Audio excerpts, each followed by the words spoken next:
আসসালামু আলাইকুম dear learners. Shahjahanpur job solution coaching সেন্টারের পক্ষ থেকে আন্তরিক অভিনন্দন এবং শুভেচ্ছা। এবার আমরা জানব ৮ নম্বর সেক্টর নিয়ে। তো শুরুতেই আমরা লিখব ৮ মন অস। শীতকাল এখন রসের মৌসুম চলতেছে। ৮ মন অস, রস নয় অস। এবং নিচে লিখব হচ্ছে এফএম রেডিও নাম শুনেছি। এখান থেকে আমরা লিখব এফএম জেকে। এফএম জেকে এই ৪ টে বর্ণ লিখব। তো এই সরে ৮টা ৮ মানে হচ্ছে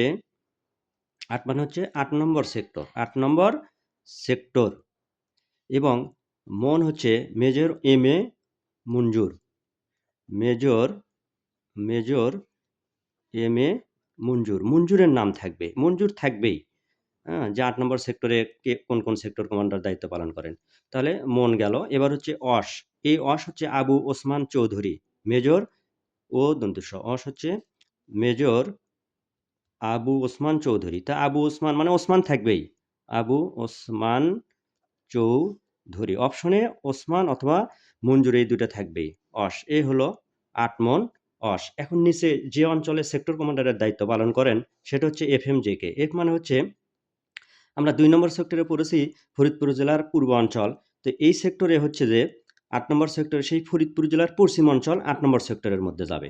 তো ফরিদপুর জেলার পশ্চিমাংশ।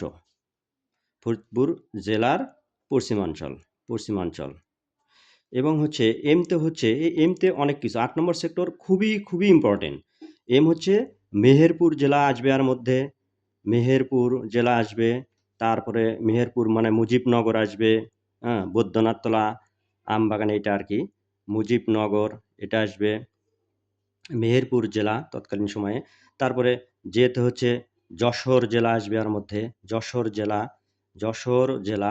আর কেতে হচ্ছে আসবে হচ্ছে কুষ্টিয়া। সমগ্র কুষ্টিয়া জেলা থাকবে এর ভেতরে। এ হলো এফএমজেকে। তাহলে ৮ নম্বর সেক্টরে ৮ মনস ৮ নম্বর সেক্টরে মেজর এম এ মঞ্জুর এবং মেজর আবু ওসমান চৌধুরী আ সেক্টর কমান্ডারের দায়িত্ব পালন করে এবং তারা যে অঞ্চলে যুদ্ধ পরিচালনা করেন সেই অঞ্চলটা হচ্ছে এফতে হচ্ছে ফরিদপুর। এফএম রেডিওর নাম শুনেছি। এফতে হচ্ছে ফরিদপুর জেলা পশ্চিমাঞ্চল। মেহেরপুর এমতে হচ্ছে এফএম, এমতে হচ্ছে মেহেরপুর বলা যাবে, মুজিবনগর বলা যাবে। হ্যাঁ? তারপরে ভবের পাড়া, বৈদ্যনাথতলা এর ভেতরে এই মেহেরপুরের মধ্যে পড়ে যাবে। যেতে হচ্ছে যশোর জেলা এবং কেতে হচ্ছে সমগ্র কুষ্টিয়া জেলা এই ৮ নম্বর সেক্টরে আ অন্তর্ভুক্ত এবং ৮ নম্বর সেক্টরটা অত্যন্ত ইম্পোর্টেন্ট। প্রশ্ন দেখেই অপশন থেকে আমরা উত্তর করব ইনশাআল্লাহ। প্রশ্ন দেখেই অপশন থেকে উত্তর। ধন্যবাদ সবাইকে। আসসালামু আলাইকুম।